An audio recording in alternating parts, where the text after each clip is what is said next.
The shocking leaked autopsy. Almost all of Yu Menglong's teeth were gone. According to Taiwan's Zetian, a newly leaked autopsy report allegedly belonging to Yu Menglong has surfaced, and it contains nearly unthinkable details. Earlier, we reported on a version of the autopsy said to be Yu's, but it was incomplete compared to this new document. This time, the details are far more graphic. The report states that the autopsy was commissioned by the Jianghai Police Station in Beijing's Chaoyang District and carried out by the Beijing Shengtang Judicial Appraisal Institute, with the examination conducted by inspectors Cao Qin and J, surname only provided. According to the findings, the deceased, identified as Yu, male, 37 years old, stood 181 centimeters tall, with normal development and average nutrition. Because of censorship concerns, we can only slightly rewrite the level of horror compared to the original sentence in the leaked version. The examination described external injuries to the chest, bilateral internal bleeding, and multiple fractures on the left side of the body. There was also trauma to the pericardium and liver region, injuries to the lower body, and evidence of sudden respiratory and cardiac arrest. Additional notes recorded scalp wounds, pale eyelids and meninges, and cloudy corneas. Blood traces were also found around both outer ears and ear canals. Taken together, these details strongly suggest that Yu's hair and ears had been violently pulled before death. The nasal bone was fractured, and blood was found accumulated inside the nasal cavity. One of the most shocking discoveries was that the inside of his lips showed multiple irregular lacerations, with the longest tear measuring about 7.5 centimeters. And then came the most chilling line of all, the final sentence of the leaked report. Except for the lower right front tooth, all of Yu's teeth were missing. In other words, before his death, Yu likely endured unimaginable torture. Most of his teeth had been removed. It's no wonder that in the latest leaked video capturing part of the incident, Yu Menglong can be heard screaming. His cries are slurred as if his mouth had been severely injured.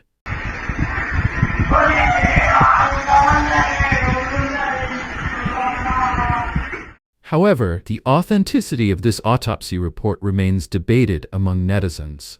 Many believe that while the details are terrifying, verification is still needed. In previous episodes, we've discussed an ancient occult ritual called Zhongshengji, a so-called life exchange ceremony where another person's life is sacrificed to alter someone else's fate. It's a twisted demonic practice, said to involve using the teeth and hair of the victim as ritual objects. If this connection is real, it eerily matches the descriptions in Yu Menglong's leaked autopsy report. Commentator Daiyu cited a post from an ex-user named Partisan Review, who claimed that Yu Menglong was likely killed as a human sacrifice for members of China's powerful. According to that post, a feng shui master revealed that the sequence went like this. A certain high-ranking official's fortune had begun to decline, and to reverse his fate, Yu Menglong, who had already been chosen, was made to die in his place on September 10th. A lock of Yu's hair was then taken to Tibet, where another ritual sacrifice was performed on September 19th, titled The Ascending Dragon.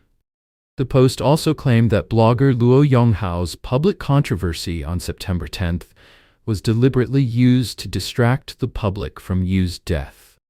And here's what happened on that very day.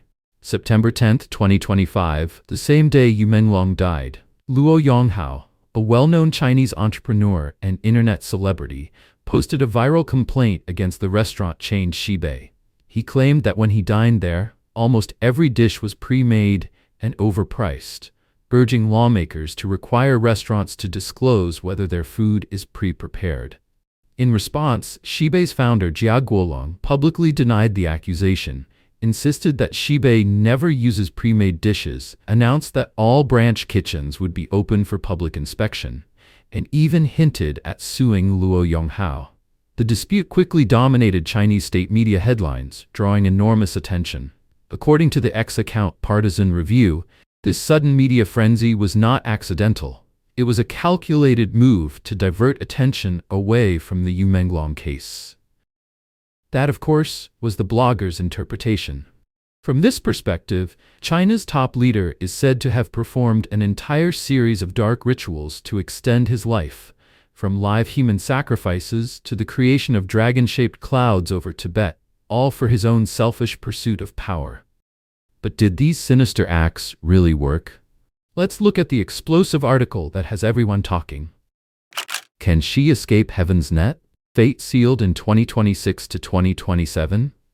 On October 6th, an X account called New Highland posted a piece written by an author using the pen name Monk of Wutai Mountain. The article was chillingly detailed and sharply analytical, claiming that the current ruler would meet his end during the Red Horse and Red Sheep calamity. The Red Horse and Red Sheep calamity, Qima Hongyang Jie, is an ancient prophecy rooted in the cosmological system of China's heavenly stems and earthly branches. In this system, the stems Bing and Ding belong to the fire element, symbolizing blazing intensity, while the branches Wu, the horse, and Wei, the sheep, represent unrest, rebellion, and the collapse of dynasties. According to the prophecy, every time the fire horse Bingwu and fire sheep Dingwei years appear, massive national upheaval follows. And shockingly, those years correspond exactly to 2026 and 2027. Both belonging to the element of fire. The Southern Song scholar Chai Wang recorded this fiery cycle in his book The Fire Years Chronicle, Bing Ding Guijian, listing 21 historical calamities that occurred between 255 BCE and 947 CE, every one of them ending with a ruler's death or a dynasty's downfall.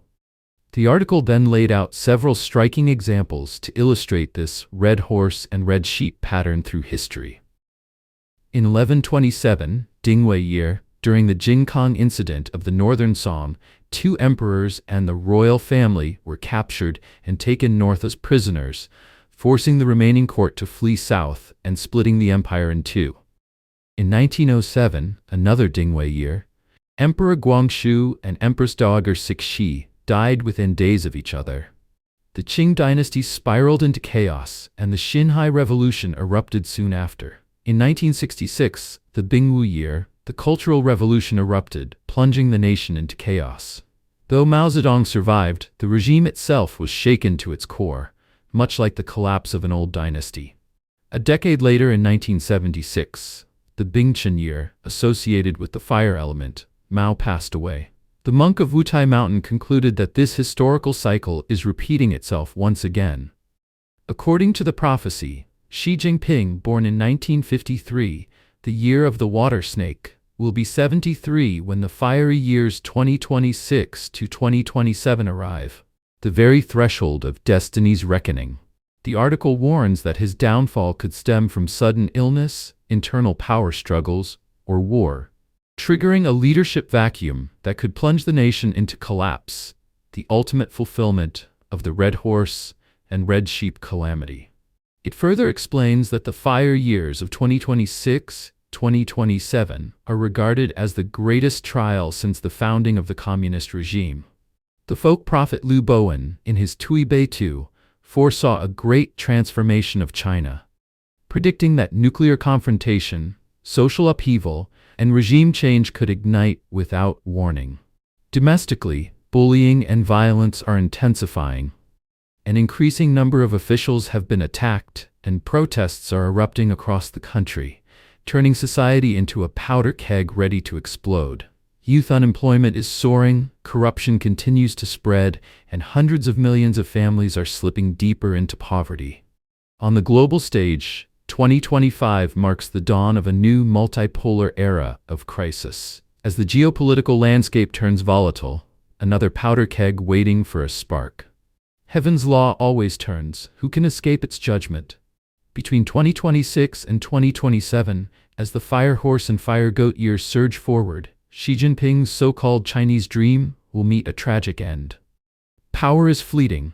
Even emperors are mortal. As the storms of the world collide with China's unraveling from within, Xi and the CCP will face the downfall that fate has already written for them. Returning to the original question, can Xi Jinping, through black magic, escape the laws of the universe? The answer, of course, is no. Not only will it fail to work, but it may also bring upon him consequences far more disastrous. 4 explosive revelations from inside the CCP. According to commentator Lao Deng, there's been a startling new signal from within the CCP's inner circle. He revealed that a man he calls Brother Liao, a former personal secretary in Jiang Zemin's office who had been living in Hawaii for years, quietly returned to mainland China earlier this year. Lao Deng believes this move speaks volumes. If even those who once fled abroad are now hurrying back, something fundamental in China's political landscape must be shifting. Lao Deng said Brother Liao didn't contact him directly but entrusted a close friend to deliver 4 explosive pieces of information. First, the rift between Zhang Yuxia and Xi Jinping is far deeper and more ferocious than anyone outside could imagine. Much more severe than the public realizes. Second, at present, every central government document, whether going up or down the chain of command, must pass through Wen Jiabao. That fact alone is telling. It means that a so-called Central Consciousness Coordination Body is now actively operating, and old Wen Jiabao himself, is heading it. If all central directives have to go through Wen Jiabao's hands, it can only mean one thing: Xi Jinping's absolute control over the party apparatus is slipping away. Third, China's economic situation is far worse than what the outside world sees. Much, much worse than official numbers or state media admit. In Lao Deng's words, the economy is in disastrous shape. Fourth, Xi Jinping will never step down of his own accord unless the military moves against him. Think about it. If he were to resign voluntarily, his entire faction, even his family, would be doomed. He will cling to power until the very end. Only a military intervention could force him out. Lao Deng said that these 4 points are crucial, and we have to pay close attention. Meanwhile, Japan's Nikkei Asia has just reported that the 4th plenary session of the CCP's 20th Central Committee will convene in Beijing from October 20th to 23rd. Precisely as the purge within the People's Liberation Army intensifies, multiple high-ranking generals have either vanished or been removed, signaling that the military's power hierarchy is undergoing a violent, high-stakes reshuffle. The 8 messages Hu Jintao sent to Xi Jinping. Now comes another piece of highly significant information. You may recall that Hu Jintao was escorted out of the closing ceremony of the 20th National Congress before the eyes of the world, an incident that symbolized the complete purge of the Communist Youth League faction. Meanwhile, Xi Jinping, through constitutional amendments, secured another term in power, turning the CCP's internal power struggle into a major international talking point. The upcoming 4th plenum, regarded as one of the most consequential political meetings in China in decades, is expected to decide not only Xi Jinping's political survival, but also the future direction of China's regime. As a result, it has drawn intense attention both domestically and internationally. According to a Vision Times report, citing insider sources, Xi Jinping recently led a delegation to visit Hu Jintao in an attempt to ease discontent among party elders and pave the way for the 4th plenum. Xi's delegation was reportedly meticulously prepared, bringing along Peng Liyuan to project warmth and deliberately including 6 members of the Politburo Standing Committee to signal unity and respect. However, Hu Jintao, citing poor health, was too frail to meet Xi in person. Instead, he entrusted former CPPCC Chairman Wang Yang to receive the delegation and deliver 8 blunt messages on his behalf. Each message landed like a thunderclap, sharp, personal, and impossible for Xi to ignore. First, I've done everything I could for you, with the utmost benevolence and loyalty. Before the 4th plenary session, I refused to see you because I have a soft heart and I'm afraid I might make a mistake. Hu's first line cut deep. For more than a decade, he had tolerated Xi's rule, often choosing silence over confrontation. But this time, standing at a moment of political reckoning, he made it clear. He would no longer be drawn into Xi's struggles, fearing that his own compassion might lead to a fatal misstep. Second, the decision about your fate is not mine alone, it's the collective will of the party, the military, and 1.4 billion people. This is not a personal feud between you and me. This second message underscored a chilling reality. Discontent with Xi's leadership had become a consensus inside the party, within the army, and even among ordinary citizens. While Xi's anti-corruption drive once struck fear across the bureaucracy, it also alienated the elite, breeding resentment over his concentration of power and methods of governance. Third, you didn't come here for reconciliation.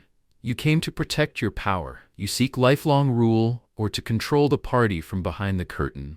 That must never be allowed. I advise you to abandon that thought immediately. Here, Hu Jintao laid bare Xi's real intention, to hold power indefinitely, or to dominate politics from the shadows even after stepping down. The warning was unmistakable. According to witnesses, Xi's face hardened immediately, his brows furrowing in visible irritation. Fourth, you're already past 70. Think about what comes after. Your family and empire are vast. One person's survival doesn't guarantee everyone's safety. You should think carefully about the people who will outlive you. Hu reminded Xi of his age and mortality, urging him to consider the legacy and consequences his decisions would leave behind.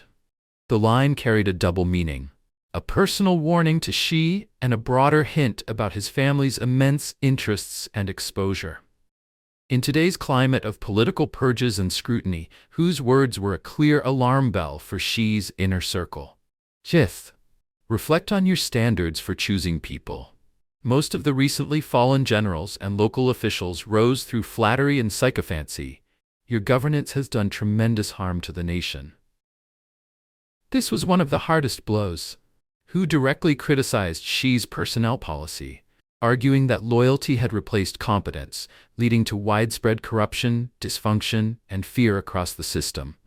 Witnesses said the room froze in silence after this line.